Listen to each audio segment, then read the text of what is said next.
نحمده ونصلي على رسوله الكريم اما بعد بسم الله الرحمن الرحيم اقرأ باسم ربك الذي خلق خلق الانسان من علق اقرأ وربك الاکرم الذي علم بالقلم علم الانسان ما لم يعلم۔ ناظرین کرام، السلام علیکم ورحمۃ اللہ وبرکاتہ۔ دین اسلام نے انسانی زندگی کو سدھارنے، سنوارنے اور سنبھالنے کے لیے جو بنیادی چیزیں دنیا کے کلچر میں متعارف کروائی ہیں اور دنیا کے اور انسانوں کے مسائل کا حل پیش کیا ہے، اس میں ایک اہم چیز جو ہے وہ تعلیم بھی ہے۔ اسلام دنیا کا واحد مذہب ہے کہ جس نے سب سے پہلے تعلیم کا نعرہ لگایا ہے اور توحید سے بھی پہلے انسانوں کو تعلیم کی طرف راغب کیا ہے۔ قرآن مجید میں ارشاد باری تعالیٰ ہے فَاعْلَمْ أَنَّهُ لَا إِلَٰهَ إِلَّا اللَّهُ، کہ اس بات کا علم حاصل کرو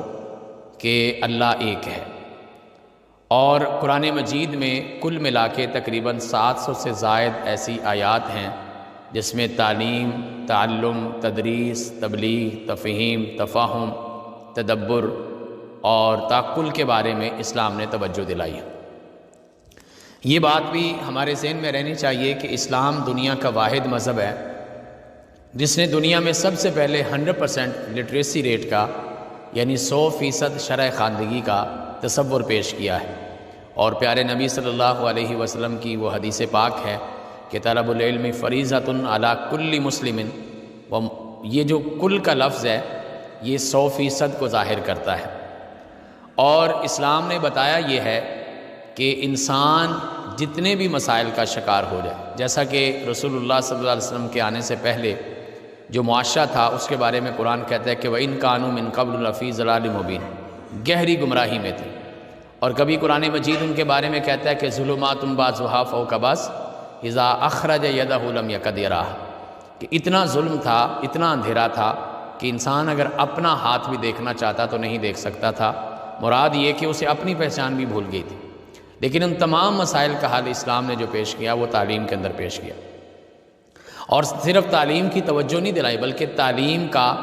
درجہ بھی بیان کیا۔ قرآن مجید میں کہا گیا کہ هل يستوي الذين يعلمون والذين لا يعلمون، کہ علم حاصل کرنے والے اور علم کے بغیر لوگ برابر نہیں ہو سکتے۔ کبھی یہ کہا کہ ان کی مثال ایسے ہی ہے جیسے روشنی اور اندھیرے کی مثال ہے، کبھی کہا کہ ان کی مثال ایسے ہی ہے جیسے زندہ اور مردہ کی ہے۔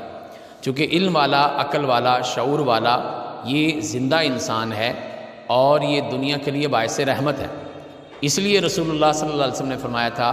کہ ایک پڑھا لکھا جو بندہ ہے اس کی فضیلت ایک عام آدمی بھلے وہ جتنا بھی مرضی نیک ہو، عبادت گزار ہو، اس پر ایسے ہی ہے جیسے ایک نبی کی۔ اور خود اپنے بارے میں کہا کہ میری فضیلت عام امت کے اوپر ہے، امت کے کسی آدمی کے اوپر ہے، کہ فضل العالم علی العابد کا فضلی علی ادناکم۔ اور ایک حدیث پاک میں یہ ارشاد فرمایا کہ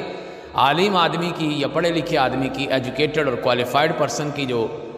فضیلت ہے یا اس کا جو درجہ اور مقام ہے وہ ایسے ہی ہے جیسے 14ویں رات کا چاند باقی ستاروں پر فضیلت رکھتا ہے۔ مراد یہ کہ سارے آسمان کے ستارے مل کر اس ایک چاند کا مقابلہ نہیں کر سکتے، اس طرح دنیا کے سارے عبادت گزار مل کر جو ہیں وہ ایک عالم یا پڑھے لکھے آدمی کی فضیلت اور اس کے درجے کا مقابلہ نہیں کر سکتے۔ اور فرمایا کہ فضل العالم علی العابد کا فضل القمر لیلۃ البدر علی سائر الکواکب۔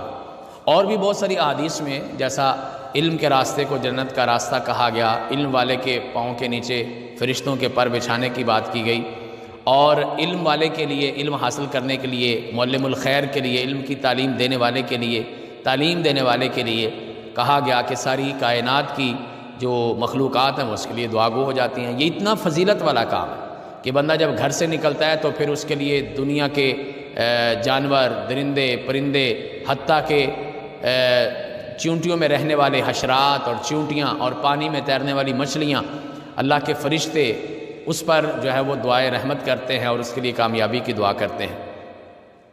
تو جس دین نے تعلیم کی اتنی اہمیت بیان کی ہے اس کا ماننے والا اور جاننے والا تو ان پڑھ ہو ہی نہیں سکتا۔ لہٰذا ہمیں اپنے بچوں کو تعلیم کی طرف توجہ دلانی چاہیے۔ وہ تعلیم دنیا کی بھی ہو سکتی ہے، وہ تعلیم اولاً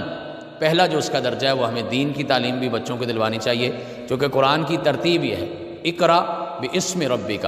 اپنے رب کے نام سے پڑھو، یا اپنے رب کے نام سے مراد ساری دین کی تعلیم۔ الذی خلق، اس کے بعد تخلیق ہے، کریشن ہے، انوویشن ہے، انوینشن ہے، ڈسکوریز ہیں، پوری دنیا کی تھیریز ہیں، پھر سب کچھ پڑھو، اس کی کوئی لمٹ نہیں ہے۔ لیکن دین اور دنیا کا اگر سنگم ہو جائے، دونوں کو ساتھ ملا لیا جائے تو یہ ایک بڑی خوبصورت چیز بنتی ہے، اور یہی وہ چیز ہے جس کی آج ملت اسلامیہ کو ضرورت ہے، اور ملت اسلامیہ کے تمام افراد کو ضرورت ہے۔ اور ہمیں اس بات کی طرف توجہ بھی کرنی چاہیے، اس بات کا ابلاغ بھی کرنا چاہیے، لوگوں کو توجہ بھی دلانی چاہیے۔ ہم عام طور پہ سمجھتے ہیں کہ یہ کوئی ٹیمپریری کام ہے یا کوئی ہمارا آپشنل کام ہے کہ کریں یا نہ کریں، لیکن اسلام کہتا ہے کہ یہ فرض ہے، بچوں کا تعلیم دلوانا فرض ہے، ادب و آداب سکھانا فرض ہے، ان کو حلال حرام کی تمیز دینا فرض ہے، ان کو دین کے بنیادی مسائل سکھانا یہ فرض ہے، اور یہ ہر مسلمان پہ فرض ہے، چاہے وہ مرد ہے یا عورت۔ اللہ تعالی ہمیں بھی علم حاصل کرنے اور اس کے مطابق پھر اپنے عمل کو ڈھالنے کی توفیق عطا فرمائے۔ وآخر دعوانا ان الحمد للہ رب العالمین، والسلام علیکم ورحمۃ اللہ وبرکاتہ۔